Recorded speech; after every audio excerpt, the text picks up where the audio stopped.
찬송가 391장 찬송가 391장 찬송하시고 예배 시작하시도록 하겠습니다.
오라 우리가 여호와께 노래하며 우리의 구원의 반석을 향하여 즐거이 외치자.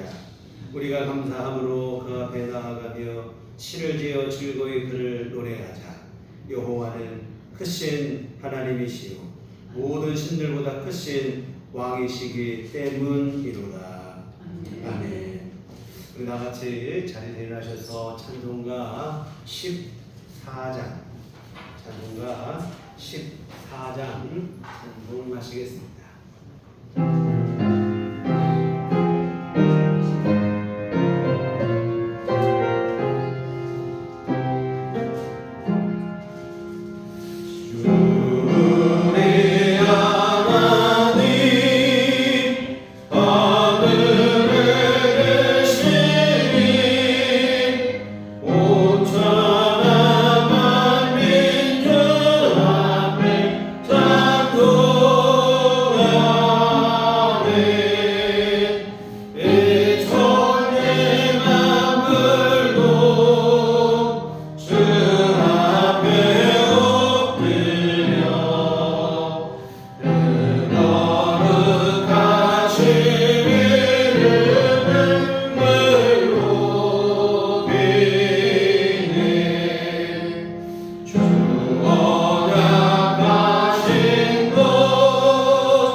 전능하사 천지를 만드신 하나님 아버지를 감사하며 그 외아들 우리 주 예수 그리스도를 믿사오니 이는 성경으로 잉태하사 동정녀 마리아에게 나시고 본디오 빌라도에게 고난을 받으사 십자가에 못 박혀 죽으시고 장사한 뒤 사흘 만에 죽은 자 가운데서 다시 살아나시며 하늘에 오사 전능하신 하나님 우리 하나님께 계시다가 저리로서 산 자와 죽은 자를 심판하러 오시리라. 성령을 믿사오며 거룩한 공예와 성도가 서로 교통하는 것과 죄를 사하여 주시는 것과 몸이 다시 사는 것과 영원히 사는 것을 믿사옵나이다. 아멘. 성시교독은 교독문 13번입니다. 13번 시편 23편 말씀을 함께 교독하시도록 하겠습니다. 여호와는 나의 목자시니 내게 부족함이 없으리로다. 그가 나를 푸른 풀밭에 누이시며 쉬는 나를 물가로 인도하시는도다. 내 영혼을 소생시키시고 자기 이름을 위하여 우리의 길로 인도하시는도다. 내가 사망의 음침한 골짜기로 다닐지라도 해를 두려워하지 않을 것은 주께서 나와 함께 하시니라. 주의 지팡이와 궤가 나를 안위하시나이다. 주께서 내 원수의 목전에서 내게 상을 차려주시고 기름을 내 머리에 부으셨으니 내 잔이 넘치나이다. 내 평생에 선하심과 인자하심이 반드시 나를 따르리니 내가 여호와의 집에 영원히 살리로다. 아멘. 성경은 찬송가 5장입니다.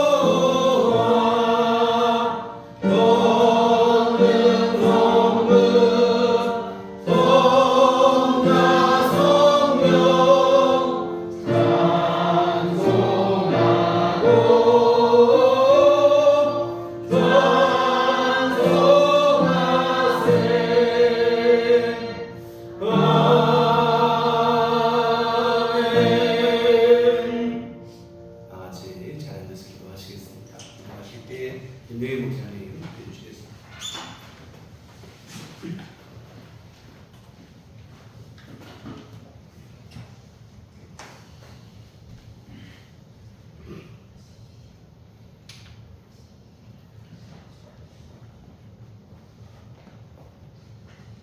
뜨거운 태양을 피할 수 있는 나무의 그림자와 구름이 태양을 가리는 잠깐의 시간조차 감사하게 느껴지는 계절. 두툼한 구름이 하늘을 덮어 세찬 비바람이 우리 시야를 가릴지라도 주님을 향한 믿음만은 가려지지 않도록 오늘도 주님의 날을 기억하는 모든 믿음의 자녀들에게 성령의 평안과 안녕을 내려 주시옵소서. 아멘. 믿음이 연약한 우리는 당연한 순리도 외면하고 불평불만하며 땀의 노고를 희석시키며 살아가는 모습을 부끄럽게 생각하고 믿음의 주를 바라보며 여유를 찾고 미덕을 찾는 존재로 거듭나게 하여 주시옵소서. 연약한 인간이기에 뒤를 보지 못하고 내 눈에만 보이는 것이 다인 양 다양성을 인지 못하는 우리의 자아를 십자가의 주님께서 보듬어 주시고 십자가 속에 길과 생명이 있음을 거룩하고 귀한 주일 말씀의 은혜를 덧입혀 주시옵소서. 주님 없이는 아무것도 할 수 없는 부족한 저희들을 불쌍히 여겨 주시옵소서. 주님의 한없는 자비와 은혜로 보잘것없는 저희들이 주님의 자녀가 되었고 또 주님의 나라를 세우는 일에 쓰임받고 있음을 믿습니다. 귀한 보배인 주님을 닮고 싶은 질그릇밖에 되지 않는 저희들이지만 정치, 경제, 사회, 문화 모든 면에서 어려운 상황 속에 빠져있는 지금 인내하게 하시고 포기하지 않고 오로지 주님을 앙망함으로 승리의 승전가를 부르고 감사할 수 있도록 은혜의 은혜를 덧입혀 주시옵소서. 자연재해와 또 불의의 사고 또 원치 않는 문제로 인해 또 건강의 문제로 또 재정적인 고통으로 관계의 어려움으로 기도하는 사람들이 있습니다. 주님, 그들을 불쌍히 여기시어 그들의 고통에 함께하여 주시고 능히 이길 수 있는 믿음을 주시고 그들의 기도에 응답하여 주시옵소서. 주님, 이 나라 이 민족 위에 간절히 기도합니다. 모든 백성과 위정자들이 자기 자신만의 이득만을 생각하고 서로 다투지 않게 하여 주시옵소서. 나라와 민족을 위해 희생하고 헌신하며 사랑하는 사람들이 되도록 하여 주시옵소서. 백성들도 자신만이 의롭고 자신만이 옳다고 주장하지 않고 틀린 것이 아니 다름을 인정하고 서로를 존중할 줄 아는 백성으로 성장하게 하여 주시옵소서. 무엇보다도 이 나라가 사람을 무서워하여 서로를 믿지 못하는 사회, 정부가 되지 않게 도와주시옵소서. 주님을 두려워하고 주님의 창조 질서를 지켜나가는 나라가 되도록 혼돈의 나라를 지켜주시옵소서. 저의 삶이 예배되기를 간절히 원합니다. 저의 삶이 감사와 찬양의 제사가 되기를 간절히 원합니다. 생활의 모든 부분에서 하나님을 인정하게 하시고 주님께서 명하신 대로 세상 끝까지 주님의 증인이 될 수 있는 능력과 사명을 허락하여 주시옵소서. 믿지 않는 이웃을 위하여 저희의 입술과 발길을 주장하여 주시옵소서. 믿지 않는 그들을 위하여 저희의 인생의 발자취를 주장하여 주시옵소서. 우리의 삶을 주관하시는 하나님, 저희에게 믿음의 자녀로서의 은혜를 허락하셨사오니 저희에게 주님의 영광에 동참할 수 있도록 성령의 은혜를 주시옵소서. 주님의 자비와 긍휼이 넘치게 하여 주시옵소서. 특별히 이 거룩한 예배에 선포되는 하나님의 말씀에 엎드러지게 하시고 아멘하게 하셔서 순종적인 그리스도인들이 될 수 있도록 은혜를 덧입혀 주시옵소서. 하나님이 저희의 사업과 직장, 가정과 이웃을 다스려 주시옵소서. 여호와를 앙망함으로 새로운 힘을 공급받아 힘있고 소망 넘치는 한 주간이 되게 하여 주시옵소서. 오늘 드린 예배가 감동이 있게 하시고 영감이 넘쳐나게 하시며 은혜가 충만케 하여 주시옵소서. 시원한 말씀으로 지친 영혼에 성령의 세임을 불어넣어 주시는 예수 그리스도의 이름으로 간절히 기도합니다. 아멘.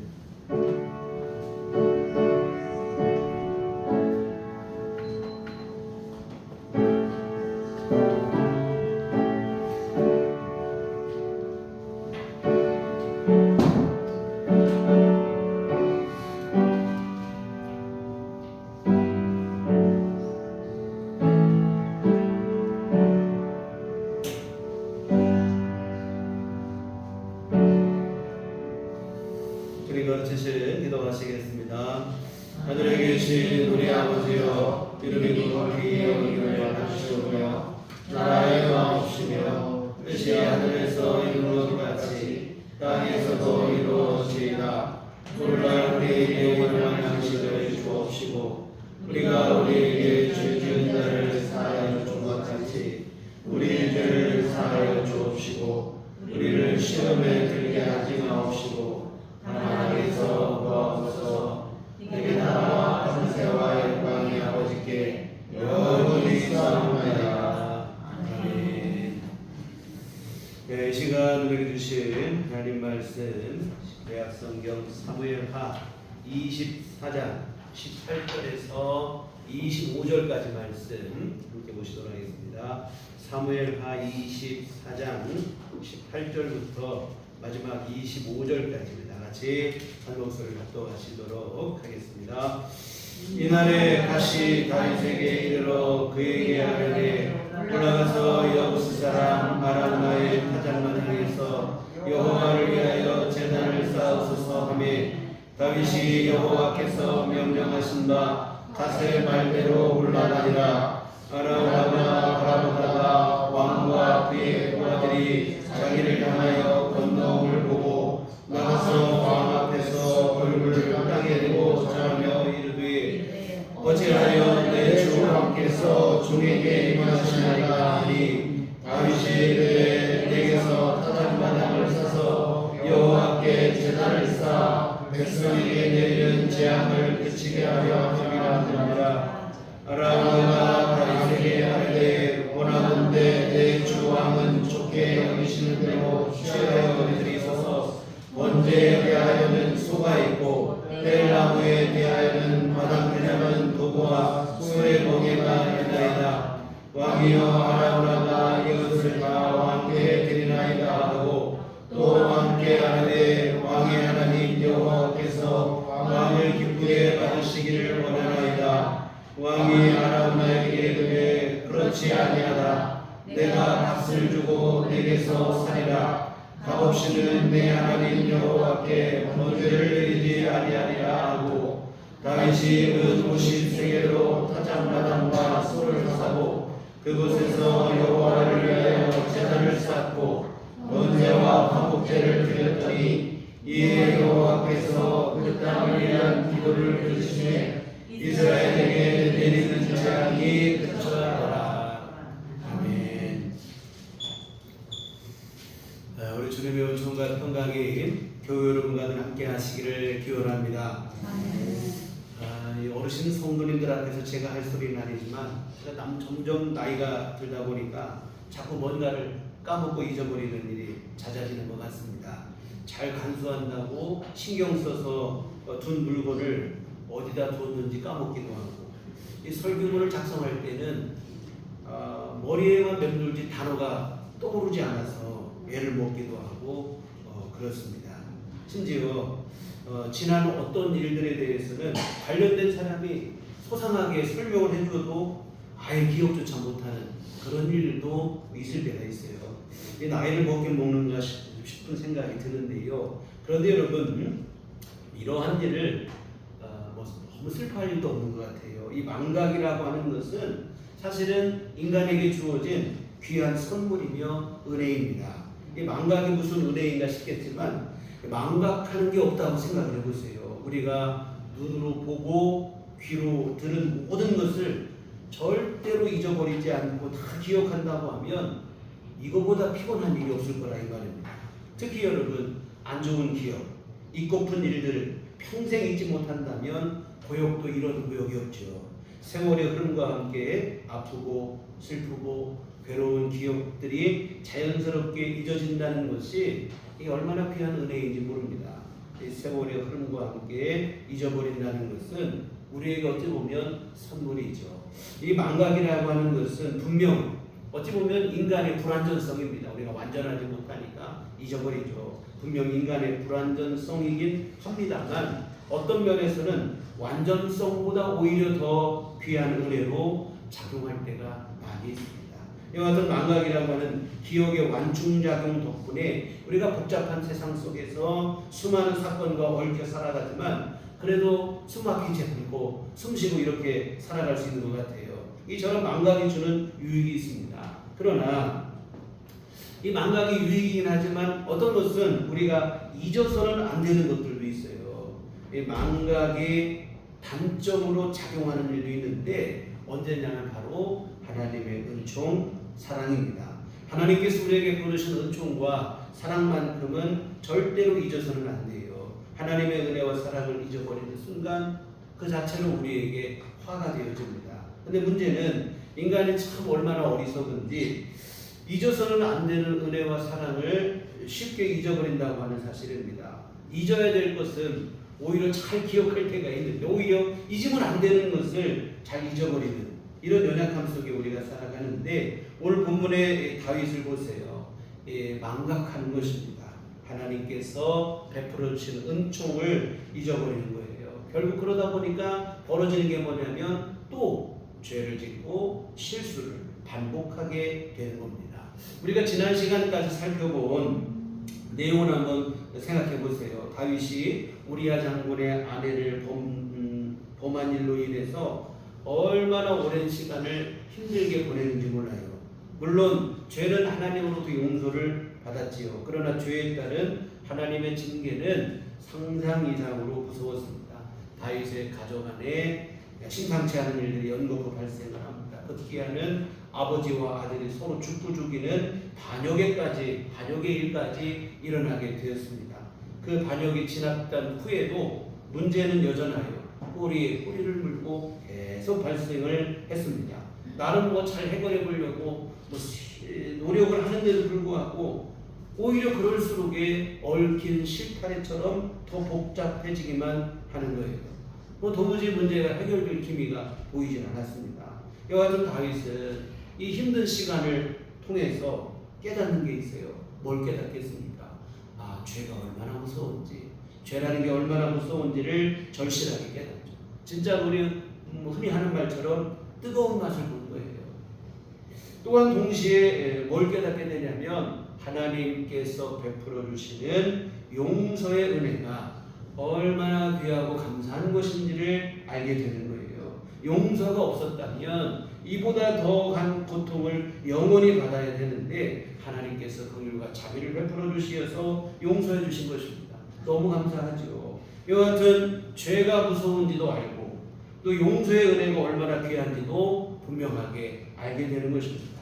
그러면 이제 이 은혜 내가 잊지 않고 감사하며 살아야지, 더없이 내가 신실하게 살아야지, 뭐 그렇게 살 것 같잖아요. 그런데 문제는 세월의 흐름 속에서 처음에 이 마음을 잊어버린다는 거예요. 자꾸 망각하게 되는 거예요.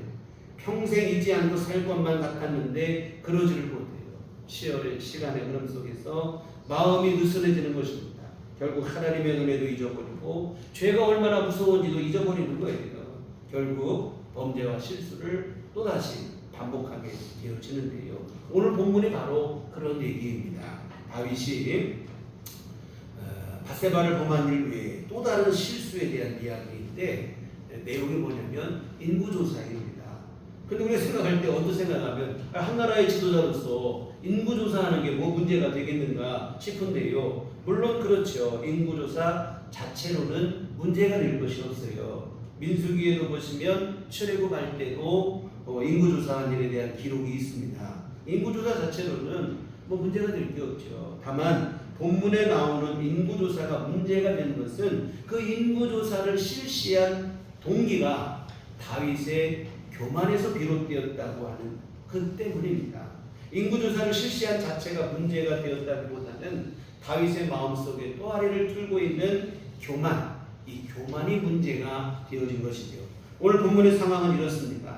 압살롬 또 세바의 반란이 진압이 되고 나라가 안정이 되었을 때의 일입니다. 우리가 어떻게 알 수 있는가 하면 군대장관 요압이 인구조사를 위해서 10달 동안이나 수도를 비웠다는 사실에서 알 수 있어요. 내부의 반역이나 외적의 도발 위험성이 있다면 절대로 그럴 수 없죠. 내부적으로도 결속이 되고 외적의 도발의 위험성도 다 사라졌으니까 태평성대를 누리게 되었기 때문에 가능한 일입니다.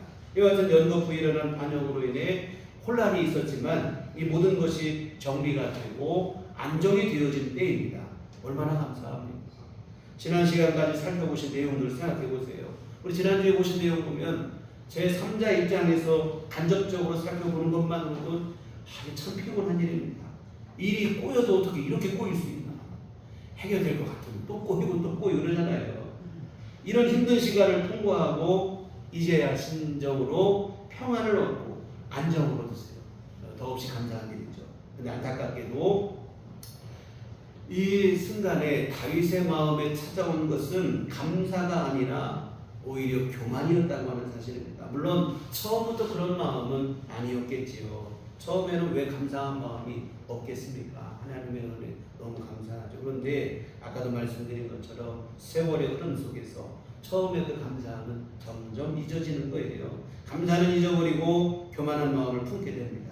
인구조사를 통해서 다윗은 어떤 걸 해보고 싶었냐면 자신의 군대가 얼마나 강한지 이걸 알아보고 싶고 과시하고 싶었던 거예요. 사실 인구조사라는 것은 전체 인구에 대한 조사라기보다는 전쟁에 나가 싸울 수 있는 군인을 계수하는 데 목적이 있어요. 그래서 다윗은 나라가 안정을 되찾자 어떤 마음을 가진 거냐면 내 군대가 얼마나 강한가, 내 힘이 얼마나 강한가 이거 알아보고 싶은 거예요. 그 마음의 기조는 뭡니까? 하나님보다도 자신의 힘을 더 믿고 있는 교만함에서 비롯된 일이라고 하는 사실입니다. 그런데 여러분 우리가 앞에서 보신 것처럼 다윗이 태평성대를 누릴 수 있었던 것은 자신의 힘, 자신의 군대의 힘 때문이 아니에요. 전적인 하나님의 은총이었습니다. 하나님께서 다윗에게 은혜를 베푸셨어요. 우리 사무엘서 강의 초반부에서 보셨는데 하나님께서 다윗으로 하여금 어디로 가든지 이기게 하셨더라. 이 말이 몇 번 나와요. 군사력이 강하고 다윗의 지도력이 뛰어나서 뭐 이렇게 태평성대를 누린 게 아니라 하나님의 은총 덕분에 얻어진 일들입니다. 특히나 지금의 상황, 오늘 본문의 상황은 더더욱 그래요. 씻을 수 없는 끔찍한 죄를 범한 다윗. 그러나 하나님께서 용서의 은혜를 베풀어 주신 거예요. 물론 징계가 있었지만 지금은 그 징계도 그치고 다시 은혜가 회복됐어요. 이와 같은 하나님의 은혜로 역경과 혼란을 극복하고 맞이한 태평성대입니다. 당연히 감사해야지요. 그런데 어쩐 일인지 다윗은 이 은혜를 잊어버리고 감사를 잊어버리는 거예요. 자기 힘에 도취된 나머지 자기 스스로 한 줄 착각하는 겁니다. 그 교만한 마음을 가지고 인구조사를 실시한 거예요. 그런데 여러분, 성경은 하나님께서 다윗의 교만한 마음을 부추긴 것처럼 이렇게 기록이 되어 있어요. 오늘 24장 1절에 보면 여호와께서 다시 이스라엘을 향하여 진노하사 그들을 치시려고 다윗을 격동시키다 가서 이스라엘과 유다의 인구를 조사하신지라. 이스라엘의 죄가 무엇인지는 알 수 없으나 그들을 벌하시려고 다윗의 마음을 부추겨서 하나님께서 교만한 마음을 먹게 했다는 건데, 이러면 좀 납득하기가 어렵죠. 하나님께서 죄짓게 해놓고 그 죄를 잘못했다고 벌하신다면 과연 그런 심판은 정당한가? 이런 마음이 들 수밖에 없잖아요. 근데 오늘 본문만 보면 지금 같은 그런 의문이 들 수 있는데, 오늘 본문의 병행 구절인 역대상 21장 1절을 보시면 좀 다른 관점에서 기록이 되어 있어요. 사탄이 일어나 이스라엘을 대적하고 다윗을 충동하여 이스라엘을 계수하게 합니다. 사탄이 다윗의 마음을 충동했다는 것입니다. 다윗은 그 사탄의 미혹에 넘어가서 교만에 빠졌다는 그런 얘기가 되어지는데요. 종합해보면 이 두 가지 말씀을 종합해보면 그런 생각이 들어요. 다윗의 마음에 먼저 교만이 싹 들기 시작하니까 사탄이 그 교만을 충동질하는 것입니다. 그렇다면 이 순간 하나님께서 어찌됐든 다윗을 교훈하시고 그로 하여금 정신을 차리게 해서 그 중심을 붙들어 주셔야 되는데 하나님께서도 그냥 내버려 주신 거예요. 사탄이 충동질하고 다윗이 넘어지는데 그냥 방치를 하셨다 이 말입니다.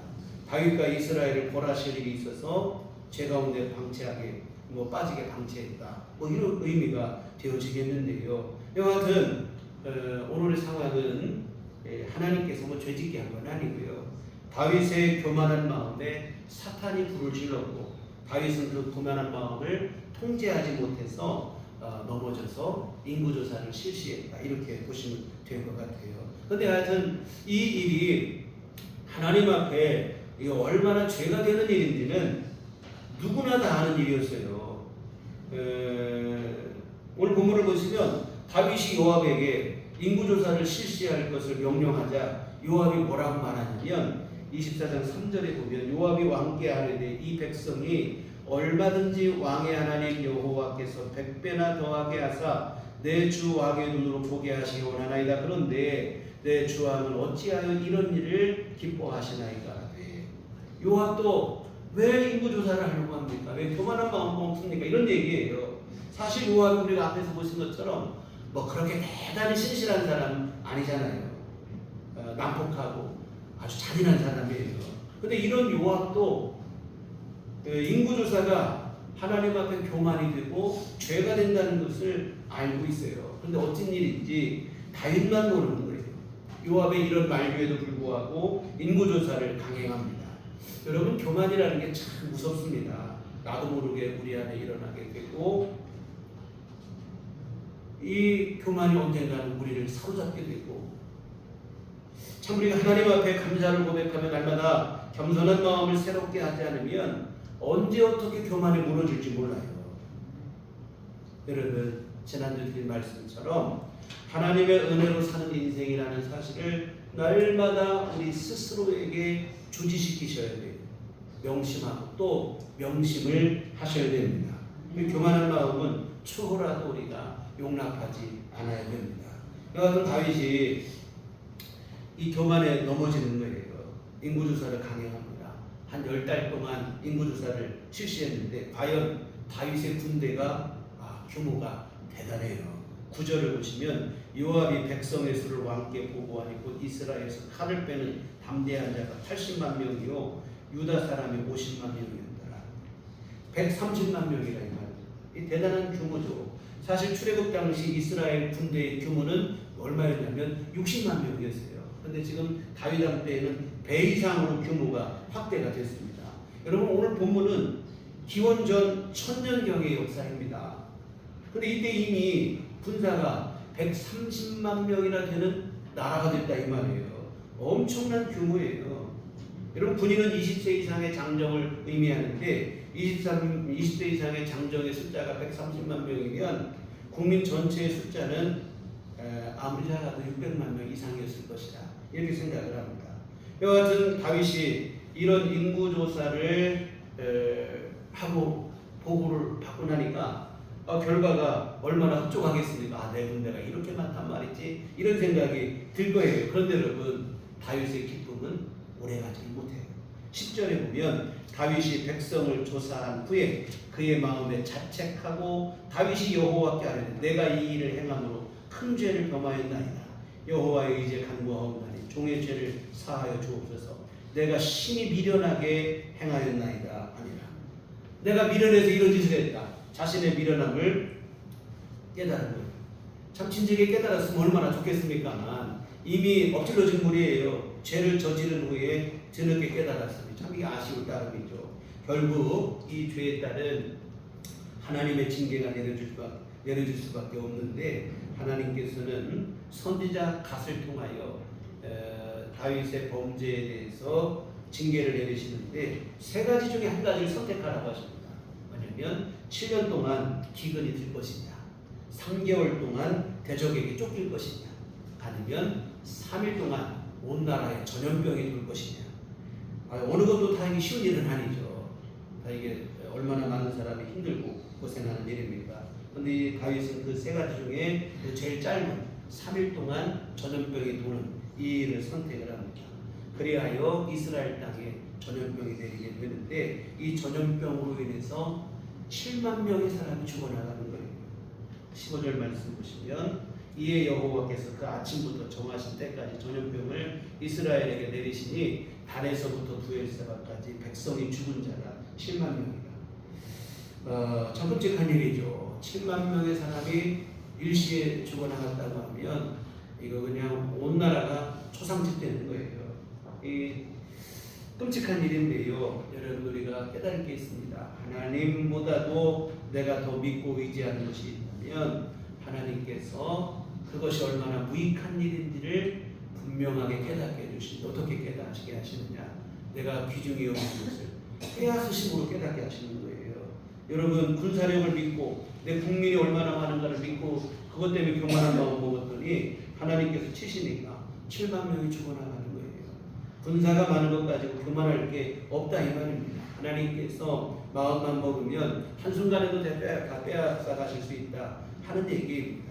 사실 그리고 이 군사기력이라고 하는 것도 하나님이 주신 거예요. 내 힘으로 얻어진 게 아닙니다.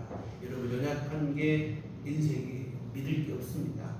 하나님께서 내려주시는 은혜로 살아가는 것이지 내 힘이나 뭐 경험이나 지식으로 사는 게 아니에요. 때로는 우리가 뭐 그런 생각이 들 때가 있어요. 내 힘이 대단해 보이고 뭐 그럴 때가 있는데 어디 뭐 진짜 그렇습니까? 아니에요.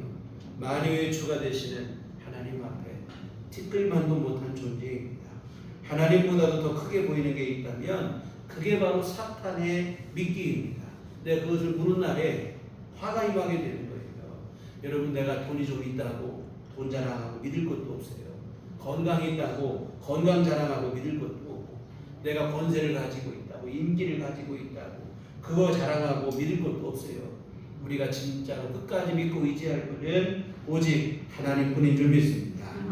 사실 하나님보다 더 믿고 의지하는 게 있다면 그게 우리에게 우상으로 작용하는 거예요. 이와 같은 다윗은 자신의 군대를 믿고 교만한 마음 먹었어요. 그러나 하나님께서 치시니까 한순간에 7만 명이나 죽어나가는 교만할 수 없죠. 신실한 마음 믿음 안에서 하나님의 은혜를 힘입고 그 은혜를 의지하며 살아야 될 줄 믿습니다. 사랑하는 성도 여러분, 다른 무엇보다도 우리의 마음을 지켰으면 좋겠습니다. 이만하면 괜찮겠거니 하는 안일하고 안심하는 순간 교만이 찾아오고 교만이 찾아오면 무너지는 것은 순식간이다 이 말입니다. 항상 우리 마음을 조심하셔서 교만에게 내 마음을 빼앗기지 마시고 주님만 바라보시는 겸손한 믿음이 되시기를 주의 이름으로 부탁을 드립니다. 여하튼 하나님의 징계로 7만 명이 죽어나가는 중에 하나님께서 아라우나의 타작마당에서 하나님의 징계를 3일 동안 가지는 않으신 것 같아요. 오늘 말씀의 분위기를 보면 그때까지 가지 않고 미리 중단을 시키시는데 16절 보시면 천사가 예루살렘을 향하여 그의 손을 들어 멸하려 하더니 여호와께서 이 재앙 내리심을 뉘우치사 백성을 멸하는 천사에게 이르시되 족하다 이제는 내 손을 거두라 하시니 여호와의 사자가 여부수 사람 아라우나의 타작마당 곁에 있는지라. 이 하나님의 징계를 수행하는 천사가 예루살렘에게 징계를 내리기 위해서 예루살렘 땅으로 가는 중에 하나님께서 이제 그만하면 됐다 하고 멈출 것을 명하십니다.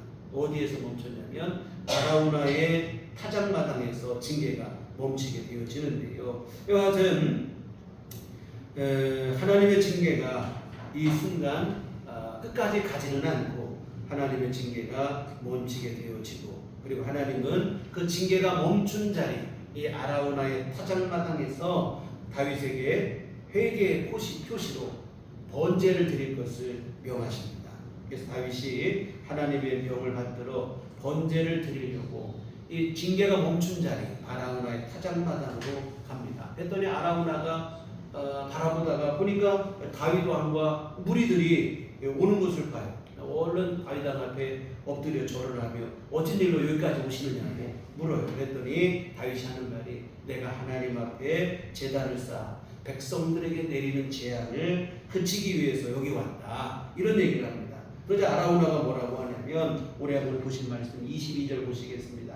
아라우나가 다윗에게 하라되 원하건대 내 주 왕은 좋게 여기시는 대로 취하여 들이소서 번제에 대하여는 소가 있고 뗄나무에 대하여는 마당지라는 도구와 소의 멍에가 있나이다. 왕이여 아라우나가 이것을 다 왕께 드리나이다. 또 왕께 하라되 왕의 하나님 여호와께서 왕을 기쁘게 받으시기를 원하나이다. 내가 모든 것을 이 번제를 위해서 제공하겠다는 거예요. 그러니 값없이 모든 것을 쓰시라 하는 얘기입니다. 사실 여러분 아라우나는 정통 유대인이 아니에요. 아까 보면 뭐라고 되어 있습니까? 여부수 사람 아라우나라고 되어 있어요. 여부수 사람 가나안 본토의 토착 부족이라 이 말입니다. 가나안에 7족속이 살았는데 그 중에 한 족속이 여부수 족속이에요. 그 출신이라 이 말이에요. 그런데 지금은 유대 땅에 병합이 돼서 이제 같이 거기 살아가는 사람이 됐는데 이 정통 유대인도 아닌데 하나님 앞에 누구보다도 순수한 믿음을 보여주고 있어요. 하나님의 재앙을 그치기 위한 번제를 드린다고 하니까 이 아라우나가 자신의 소유물을 아낌없이 기꺼이 헌신하는 거예요. 자신의 소를 잡아서 번제 제물로 드리라는 거예요. 마당지라는 도구와 멍에를 뗄감으로 사용해서 번제를 드리라는 거예요. 이 모든 것을 내가 무상으로 제공하겠다는 겁니다. 참 아라우나의 순수한 열심을 볼 수 있는 대목입니다. 재앙이 그치고 은혜가 다시 회복될 수만 있다면 얼마든지 나는 하나님 앞에 이 모든 것 드릴 수 있다는 거예요. 사실 여러분 농경사회에서 소는 재산 목록 1호예요. 우리 요즘에는 뭐 소가 농사하지만 제 어릴 때만 해도 집집마다 소가 한 마리씩 있어서 생기질 않아요. 농가에서 소는 재산 목록 1호였습니다. 그런데 그걸 아낌없이 드리겠다는 거예요. 이 하나님을 향한 아라우나의 순수한 열심을 엿보게 되는 대목인데요. 내 모든 소유물보다 더 귀한 것은 바로 하나님의 은혜임을 진심으로 고백하는 거예요. 이 하나님의 은혜로 사는 인생이라는 것이 이 아라우나에게는 그냥 피상이 아닙니다. 관념이 아니에요. 이게 실제 그대로 믿어지는 거예요. 그냥 하는 말이 아니라 실제가 돼요. 하나님의 은혜가 아니면 살 수 없다는 것을 너무도 분명하게 믿고 있는 것입니다. 여하튼 아라우나는 재앙을 멈추게 하는 번제를 위해서 기꺼이 자신의 모든 것을 들여서 헌신하겠다는 겁니다. 이 경우 보통 사람 같으면 아라우나의 이런 제안에 너무 기쁘죠. 내가 하나님 앞에 번제를 드리러 가는데 제물도 주고 땔감도 주고 이거 왜 횡재냐 싶을 거예요. 역시 하나님께서 준비하셨구나. 여호와 이래 하면서 하나님께 뭐 기뻐했을 거예요. 그런데 다윗은 그렇게 하지를 않아요. 오늘 24절 보시겠습니다. 왕이 아라우나에게 이르되 그렇지 아니하다. 내가 값을 주고 내게서 살이나 값없이는 내 하나님 여호와께 번제를 드리지 아니하리라 하고 다윗이 은 50세겔로 타작마당과 소를 사고 그곳에서 여호와를 위하여 제단을 쌓고 번제와 화목제를 드렸더니 이에 여호와께서 그 땅을 위한 기도를 들으시매 이스라엘에게 내리는 재앙이 그쳤더라. 다윗이 하는 말이 뭐냐면 아니라는 거예요. 나는 값없이는 내 하나님 여호와께 번제를 드리지 않겠다. 내가 값을 주고 사겠다는 거예요. 아라우나의 헌신에 너의 헌신에 나는 무인승차하여 뭐 올라가고 그렇게 하지는 않겠다는 겁니다. 헌신은 아라우나가 하고 생색은 다윗이 내고 그런 일을 하지 않겠다는 거예요. 하나님을 향한 이 아라우나도 순수한 열심이고 다윗도 순수한 열심이에요. 뭐 다윗이 교만으로 인해 무너진 것은 아시지만 하나님의 징계를 통해서 돌이킨 거예요. 자신의 잘못을 뉘우치고 하나님을 향한 믿음과 열심을 새롭게 했다 이 말입니다. 여하튼 아라우나가 번제를 위해 소도 드리고 땔감도 드리고 다 드리겠다고 헌신하지만 다윗은 지금의 이 모든 재앙은 자신의 잘못으로 인한 것이고 그 재앙을 멈추기 위한 번제인데 다른 누구의 헌신을 가로채서 하고 싶지는 않다는 거예요. 자신이 헌신하겠다는 겁니다. 그래야 온전한 회개가 될 수 있고 온전한 예배가 될 수 있다고 생각을 하는 거예요. 이에 다윗은 값을 주고 소와 땔감을 사고 아예 아라우나의 타작마당까지 사버립니다. 그런데 무슨 날 다윗이 지금 산 이 아라우나의 타작마당 위에 솔로몬이 성전을 건축을 해요. 나름의 의미가 있다고 생각을 합니다. 하나님께서 죄를 용서하시고 재앙을 그 자리에 성전이 세워지는 것은 그냥 우연의 일치가 아니라 시사하는 바가 있다고 생각을 합니다. 여하튼 다윗은 내가 값없이는 번제를 드리지 않겠다는 거예요. 나 기꺼이 하나님께 헌신하겠다는 겁니다. 희생이 되더라도 기꺼이 헌신하겠다. 하나님을 향한 다윗의 마음과 열심이 진심이라는 사실을 우리가 단적으로 알 수 있는 장면인데요. 오늘 우리가 드리는 예배 또한 이런 예배가 되어졌으면 좋겠습니다. 우리의 죄를 용서하시고 은혜와 사랑을 베풀어 주시는 하나님을 찬송하고 높이는 것이 예배입니다. 너무도 영광스러운 자리이죠. 근데 그 자리에 아무런 준비도 없고 정성도 없고 그냥 나간다는 것은 있을 수 없는 일이죠.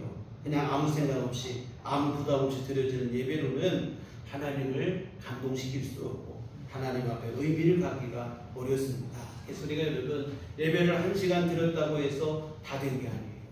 하나님이 받으셔야 진정한 예배가 되는 줄 믿습니다. 하나님이 받으시든지 말든지 난 1시간 뭐 나와서 드렸으니까 내 할 일 다 했다고 생각하면 이건 오산입니다. 하나님께서 받으실 만한 예배를 드렸을 때 그 예배가 의미를 갖게 되어지죠. 하나님께 감동이 될 만한 예배를 드렸으면 좋겠고 그런 예배가 진짜 예배가 되어지겠습니다. 그러기 위해서 필요한 게 바로 뭐냐면 준비입니다.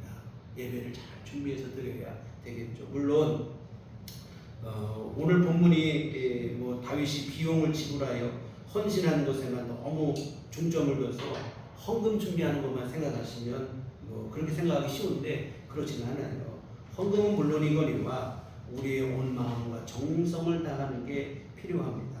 예배를 우리 삶의 우선순위에 두시고 그 예배에 최선을 다하시기를 부탁을 드립니다. 기도로 은혜 받을 준비를 하셔야 돼요. 그리고 예배에 나오시면 내 마음을 드리고 시간을 드리고 물질을 드리고 정성을 드리고 온 힘을 드려야 됩니다. 무엇보다 이처럼 하나님께 내 모든 걸 드리는 그 일을 어쩔 수 없어서 하는 게 아니라 기쁜 마음으로 하나님께 드리셔야 될 줄 믿습니다. 이걸 두고 바로 값진 예배라 이렇게 하는 거예요. 사실 예배는 우리에게 주어진 귀한 은총입니다. 우리로 하여금 하나님 앞에 예배자로 설 수 있게 하시기 위해서 우리 예수님은 십자가에서 생명까지 바치신 줄 믿습니다. 이런 희생을 통해서 가능해진 게 바로 예배입니다. 예수님께서 십자가에 달려서 운명하실 때 성전의 휘장이 위로부터 아래로 찢어졌다고 해요. 성전의 휘장은 뭐냐면 성소와 지성소를 나누는 것입니다. 지성소는 법궤가 있는 곳이고 하나님이 계신 곳에, 물론 하나님이 만유 안에 계신데 하나님이 계신 곳에 상징적인 자리였어요. 휘장이 가로막아서 못 나갔습니다. 대제사장만 1년에 한 차례 나갔어요. 그런데 예수님이 십자가에 달리시면서 그 휘장이 찢어지고 하나님 앞에 나갈 수 있는 길이 열리게 되어서 오늘 우리가 하나님을 무시로 예배하고 기도할 수 있게 되어진 줄 믿습니다. 예수님의 이런 희생을 통해서 가능해진 게 바로 예배입니다. 그런 우리가 이 예배를 소홀히 여길 수는 없죠. 아무렇게나 되는 대로 드리면 뭐 드리고 안 되면 안 되고 이럴 수는 없다 이 말입니다. 온 마음과 정성을 다하셔야 될 줄 믿습니다. 우리 예수님은 생명까지 바치셨는데 우리는 아무 희생도 헌신도 부담도 없이 그냥 무성의하게 예배를 드린다. 있을 수 없는 일이다 이 말입니다. 제 어머니께서 생전에 늘 하셨던 얘기가 있어요. 주일 예배를 얼마나 사모하셨는지 예배를 빠지지 않고 예배 드리기 위해서 일주일을 정말로 열심히 사셨다는 거예요. 안 믿는 집에 시집을 왔으니 뭐 새벽에 주일날 예배 가겠다고 다 농사철 바쁠 때 막 예배 가겠다고 한다는 게 얼마나 눈치가 보이겠어요. 그래서 살 수 있는 최선을 다해서 일주일 동안 집안의 모든 일을 다 해놨다는 거예요. 혹시 뭐 안 해놓은 일 때문에 예배 못 가는 일 없게 하기 위해서 예배 참석하기 위한 열심 하나로 일주일을 최선을 다해서 살았다는 얘기를 하세요. 여러분 이렇게 드린 예배는 그저 단순히 1시간 드려지는 예배 정도가 아니라 이 말입니다. 그 일주일이 다 예배인 거예요. 하나님께서 그 예배를 얼마나 기쁘시게 받으시겠습니까? 오늘 우리 예배도 이처럼 우리의 온 마음을 다하는 예배가 되었으면 좋겠습니다. 그냥 바쁘게 그냥 막 이렇게 저렇게 살다 보니까 어느새 주일이 돼버렸고 또 이거 뭐 안 나갈 수는 없고 어쩔 수 없이 교회를 하고 이렇게 예배를 드린다면 곤란하겠죠. 물론 처음 우리가 예수 믿을 때는 그럴 수도 있어요. 당연히 그렇죠. 어쩔 수 없어서 억지로 또 누가 나도 전도한 사람 때문에 안 나갈 수도 없어. 이럴 수 있어요. 그러나 믿음의 연수가 쌓이고도 그렇게 되면 안 된다 이 말이죠. 예배를 사모하시는 마음이 여러분 안에 있기를 부탁을 드립니다. 그래서 예배가 기다렸죠. 예배 하나님 앞에 나가고 싶고 정말로 은혜 받기 위해서 기도를 준비하시고 그 예배를 기다리시고 그리고 또 예배에 나왔을 때는 온 마음과 정성과 힘을 다하여 하나님을 예배할 수 있었으면 좋겠습니다. 정말로 값진 예배가 되시기를 주의 이름으로 부탁을 드립니다. 그냥 적당히 이 주일 한번 때우는 식으로 이런 예배가 아니라 참 제가 군대에 처음 갔을 때 예배가 얼마나 소중한지를 깨달았어요. 군대 가니까 참 피곤하고 어렵더라고요. 요즘 군대는 많이 좋아졌다지만 처음에 들어가니까 군대 가서 맨 처음 듣는 얘기가 뭐냐면 환영의 말이 아니라 욕을 들어요. 욕부터 한다 이 말입니다. 그래서 훈련소 가자마자부터 욕으로 시작해 욕으로 끝나는데 마음이 너무 피곤한 거예요. 예배당 가면 그렇게 은혜가 되고 그냥 물론 은혜가 되면서 피곤하니까 막 졸고 자고 그러지만 여하튼 예배당 가면 그렇게 은혜로워요. 마음 편안하고 그때 든 생각이 뭐냐면 내 예배가 정말 어떻게 되겠는가.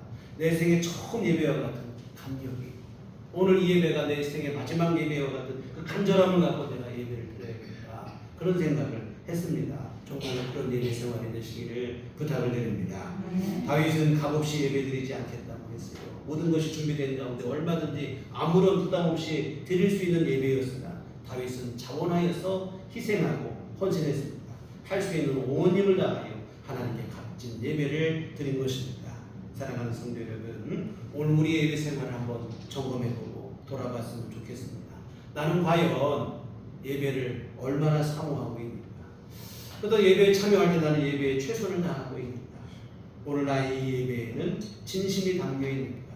나는 온 마음과 정성을 다하고 헌신하고 있는가? 오늘 우리의 예배 생활에 다윗과 같은 열심과 정성과 헌신이 있었으면 좋겠습니다. 하나님 앞에 정말로 값지게 예배를 드리시기를 부탁을 드립니다. 우리에게 주어진 이 소중하고 이 영광스러운 예배 시간을 값없이 허비하지 않았으면 좋겠습니다. 우리가 할 수 있는 최선을 다하여 언제나 값진 예배로 하나님께 영광을 돌리시는 우리들 교회 온 교우들 되시기를 주님의 이름으로 축원합니다. 기도하시겠습니다. 하나님 아버지, 은혜를 감사를 드립니다. 부족하고 연약한 우리를 하나님의 자녀로 삼으시고 하나님을 예배하는 자로 삼으시고 또 하나님께서는 우리 예배와 찬송을 무엇보다 기뻐하여 주시니 감사를 드립니다. 하나님, 이 예배를 하나님은 기뻐하시는데 우리는 혹시나 소홀히 하고 있지 않은지 돌아보게 하여 주시옵소서.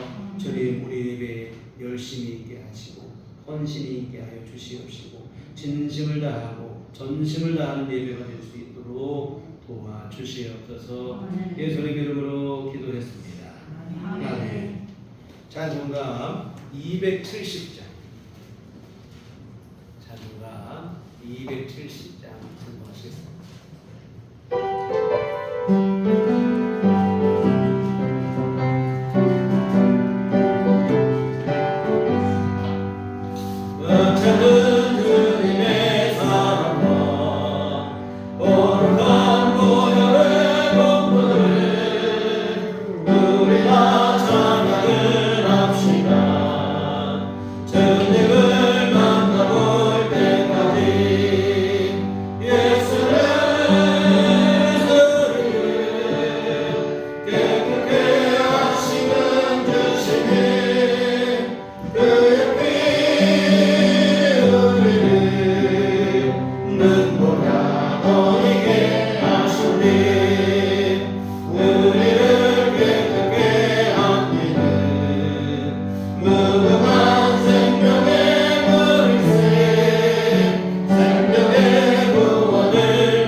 주님, 은혜를 감사합니다. 우리를 찾아 삼으시고 하나님의 되게 하시는 종으로 우리 삶을 인도하시고 보호하여 주심을 감사를 드립니다. 무더운 일기 속에서도 또한 이 사나운 이 장마 속에서도 하나님께서 우리를 지켜주시고 보호해 주신 진심으로 감사를 드립니다. 주 앞에 이 개나와 또 함께 예배하게 하시고 영광을 돌리게 하심 감사를 드리며 주님 앞에 이 헌금을 드립니다. 아버지 하나님, 주님께서 기뻐받아 주시옵시고 하나님의 귀한 일을 이루도록 복을 내려 주시옵소서. 아버지, 오늘도 정성을 다하고 아버지 하나님께 몸과 마음과 시간, 물질을 드려 주님을 예배한 주의 모든 자녀들을 기뻐하시며 하려오는 주의 은총 내려 주시옵소서. 날마다 주님 앞에 더욱더 겸손한 믿음으로 서게 하시고 하나님의 은혜를 감사하게 하시고 그 은혜를 의지하여 이 험한 세상 속에서도 하나님 도우심으로 평안을 누리는 귀한 삶을 살아갈 수 있도록 하나님 은혜를 베풀어 주시옵소서. 아버지 하나님, 주님 앞에 원하옵기는 우리 믿음이 날로 더욱더 확장되게 하여 주시옵소서. 어떤 가운데서도 어떤 상황 속에서도 흔들리거나 무너지지 않는 신실한 믿음 되도록 주님 함께하여 주시옵소서. 또 아버지 하나님의 귀한 은혜 더욱 충만히 있는 삶이 되게 하여 주시어서 아버지 하나님 주 안에서 우리 참 평안을 누리게 하시고 건강하게 하여 주시옵시고 삶이 아버지 하나님의 좋으신 속에서 아버지 하나님 모든 것 가운데 어렵지 않도록 주님의 풍성한 은총을 또한 내려 주시옵소서. 아버지 하나님의 귀한 도우심과 은혜 속에서 우리의 일상의 생활이나 우리의 모든 활동이나 또한 아버지 하나님 우리가 해야 될 일들이나 우리가 또한 감당하고 있는 일들 속에서 어려움 당치 않게 하여 주시옵시고 주의 선하신 인도하심과 보호하심으로 능히 이기고 승리하는 삶을 살아가도록 주여 도와 주시옵소서. 아버지 하나님 또 앞으로 우리 한 주간 살아갈 때도 주님 우리 심령 가운데 늘 동행하여 주시옵소서. 하나님께서 우리를 붙들어 주시어서 선하고 의롭고 복된 생명의 길을 걷게 하여 주시옵소서. 예수님 이름으로 기도했습니다. 아멘. 교회 소식 시간입니다. 우리 서로 인사할 때 주님만 바라봅시다. 다음 주일은 맥주 감사 주일입니다. 그래서 우리 올 52주 중에 오늘이 딱 26주째 절반을 넘었어요. 그래서 우리 여러분 올 상반기 동안 하나님께서 우리에게 베풀어 주신 은혜를 감사하는 마음으로 이 맥주 감사 주일에 우리 함께 예배를 드렸으면 좋겠습니다.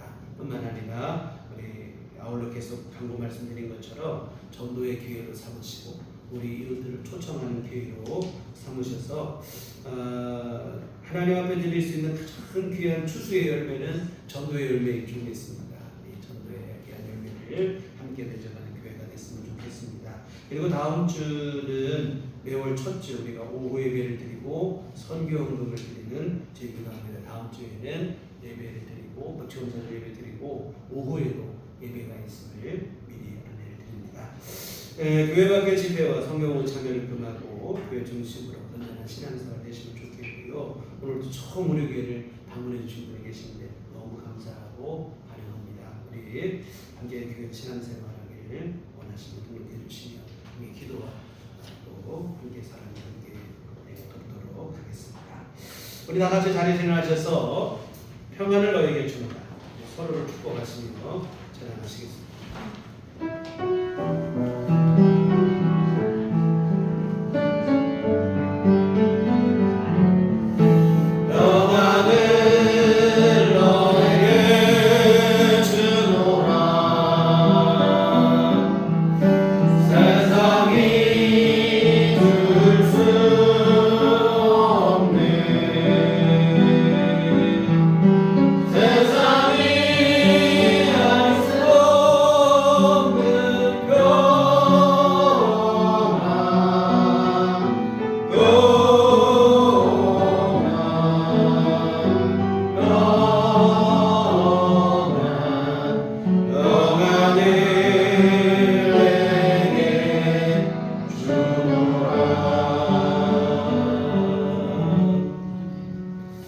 오직 성령이 너희에게 임하시면 너희가 권능을 받고 예루살렘과 온 유대와 사마리아와 땅끝까지 이르러 내 증인이 되리라. 우리가 주의 증인이 되겠습니다. 이제는 우리 주 예수 그리스도의 구속의 은혜와 하나님 아버지의 극진하신 사랑하심과 성령님의 이루길 등력사 감화감동 충만하시며 주의 피로 세우신 우리들 교회 위에와 온전한 마음으로 주님을 예배하고 높이기를 소원하는 주의 모든 자녀들의 심령 위에 지금부터 영원토록 함께 하시기를 간절히 축원하옵나이다.